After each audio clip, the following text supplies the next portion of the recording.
Welcome to all. आज हम पढ़ेंगे थर्मोडायनेमिक्स में अपना topic some important constant.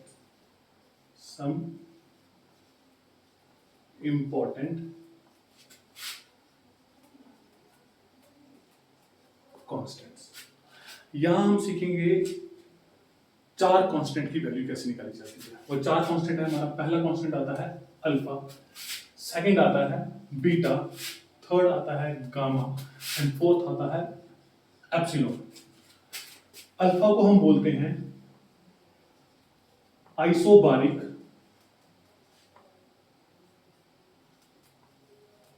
Thermal expansion coefficient. Alpha है हमारा isobaric thermal expansion coefficient, isobaric thermal expansion coefficient. Beta है हमारा isothermal compressibility factor, isothermal compressibility factor या कांस्टेंट। गामा है हमारा isochoric thermal pressure change coefficient.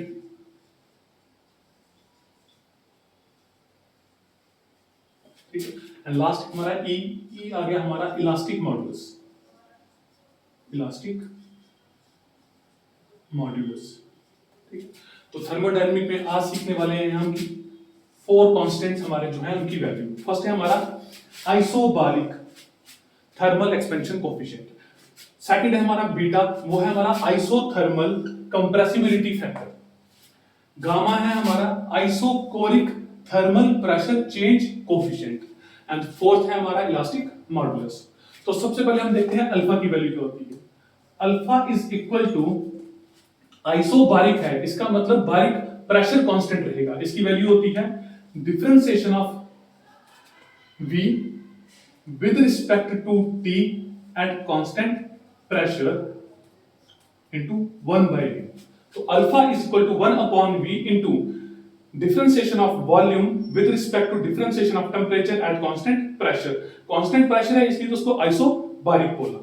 ठीक है, उसी तरह से बीटा की वैल्यू होती है, beta is equal to 1 upon V, लेकिन कंप्रेस हो रहा है इसलिए यहां पे हम साइन माइनस का लेंगे। तो beta is equal to -1 upon V, isothermal है तो टेम्परेचर कांस्टेंट, टेम्परेचर यहां कांस्टेंट रहेगा बीटा में, तो यहां पे आएगा differentiation of V with respect to P at constant temperature. तो beta is equal to -1 upon V differentiation of volume with respect to differentiation of pressure at constant temperature. Simple अगर हम इसको ये देखें तो हमने यहां लिखा VTP, इसको चेंज कर दिया VPT में, VPT में। ठीक है, अब यहां आते हैं नेक्स्ट हमारा है isochoric thermal pressure change coefficient. Isochoric, isochoric का मतलब वॉल्यूम हमारा कांस्टेंट है, तो gamma is equal to volume हमारा कांस्टेंट है तो कोफिशिएंट किसका है, थर्मल, दैट इज टेम्परेचर और प्रेशर का। तो ये हमारा आ जाता है differentiation of P pressure with respect to differentiation of temperature at constant, isochoric है तो at constant volume, यहां हम मल्टीप्लाई कर देंगे 1 by P के साथ। तो gamma is equal to 1 upon P into differentiation of P with respect to differentiation of T at constant volume. ठीक है, अब लास्ट है हमारा इलास्टिक मॉडुलस। तो इलास्टिक मॉडुलस हमारा इक्वल होता है स्ट्रेस अपॉन स्ट्रेन। इसकी वैल्यू निकालने पे आओगे तो वैल्यू इक्वल आ जाएगी इसकी differentiation of P, differentiation of P, differentiation of P। जैसे इसमें किया था P को अंदर लिया, T को बाहर लिया, यहां पे क्या करो V को अंदर ले जाओ, T को बाहर ले आओ। Differentiation of V eight constant temperature minus V। ठीक है, तो ये हमारी वैल्यू आती है इलास्टिक मॉडुलस की, और ये वैल्यू आ गई हमारी गामा की, ये वैल्यू आ गई हमारी बीटा की, और ये वैल्यू आ गई हमारी अल्फा। ठीक है, अब ये हमारे आगे चार कांस्टेंट। अब यहां देखते हैं, अगर हम यूनिट निकालने की बात करते हैं तो यहां पे ये वॉल्यूम है, यहां पे ये वॉल्यूम है, ये वॉल्यूम 1 बाय वॉल्यूम, ये वॉल्यूम और ये वॉल्यूम कट जाएगा, तो इसके यूनिट आ जाएंगे 1 अपॉन केल्विन और केल्विन इनवर्स। ठीक है, अब यहां कंपेयर करते हैं, ये यूनिट किसके आगे, अल्फा के, तो अल्फा के यूनिट क्या बने, alpha is equal to 1 by temperature. ठीक है, 1 बाय टेम्परेचर मींस यूनिट आ गया केल्विन इनवर्स। अब यहां देखते हैं बीटा की वैल्यू, तो बीटा इज इक्वल टू, फिर से ये वॉल्यूम और ये वॉल्यूम कटेगा तो आ जाएगा 1 बाय प्रेशर, तो beta is equal to 1 by P, that is 1 by pressure. तो beta is equal to, pressure की यूनिट हो गए पास्कल, तो ऊपर ले जाएंगे आएगा पास्कल इनवर्स। ठीक है, next gamma, gamma is equal to, ये प्रेशर और प्रेशर कटेगा आएगा 1 अपॉन टेम्परेचर, तो gamma is equal to 1 upon temperature, तो gamma is equal to temperature की यूनिट केल्विन, ऊपर ले जाओगे आएगा केल्विन इनवर्स। ठीक है, नेक्स्ट इलास्टिक मॉडुलस,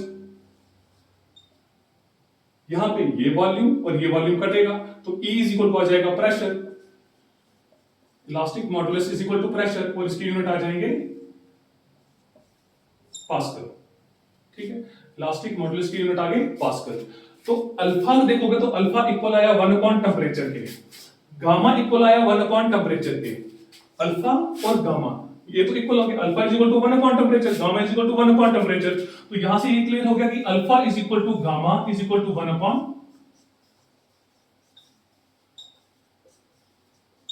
टेम्परेचर।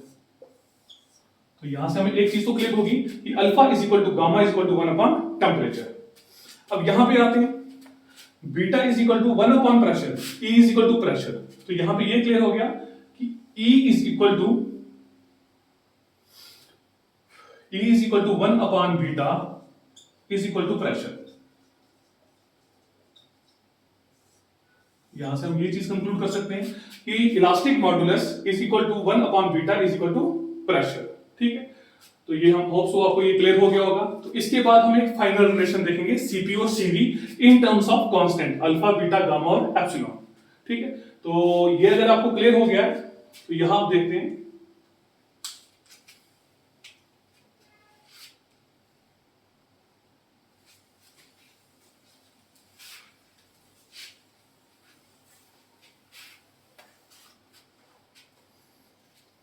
तो यहां हम देखते हैं हमने क्या सीखा अभी तक कि alpha is equal to gamma is equal to 1 upon T, एक रिलेशन ये, और दूसरा क्या देखा, E is equal to 1 upon beta is equal to P. ठीक है, हम पढ़ते आए थे अभी तक relation between Cp and Cv। ठीक है, हमने रिलेशन पढ़ा था Cp और Cv पे। Cp क्या था, heat capacity at constant pressure and heat capacity at constant volume. Cp minus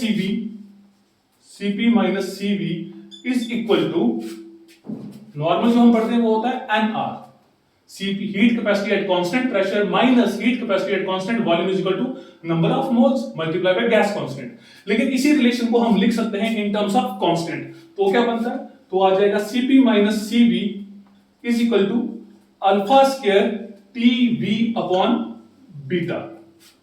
Cp minus Cv is equal to alpha square TV upon beta, या फिर हम इसको ऐसे भी लिख सकते हैं कि Cp minus Cv is equal to alpha square TV, तो ये आ गया 1 upon beta, divided by beta है तो ऐसे लिख सकता हूं 1 अपॉन बीटा, तो alpha square TV 1 upon beta की जगह लिख सकता हूं एप्सिलॉन। तो Cp minus Cv is equal to alpha square TV elastic modulus, या फिर alpha Cp minus Cv is equal to alpha square TV upon beta. ठीक है, तो आज हमने सीखे थर्मोडायनेमिक के 4 कांस्टेंट्स की value alpha, beta, gamma and elastic modulus, और इनका relation with respect to Cv and Cv। Hope आपको ये समझ आया होगा। Thank you so much.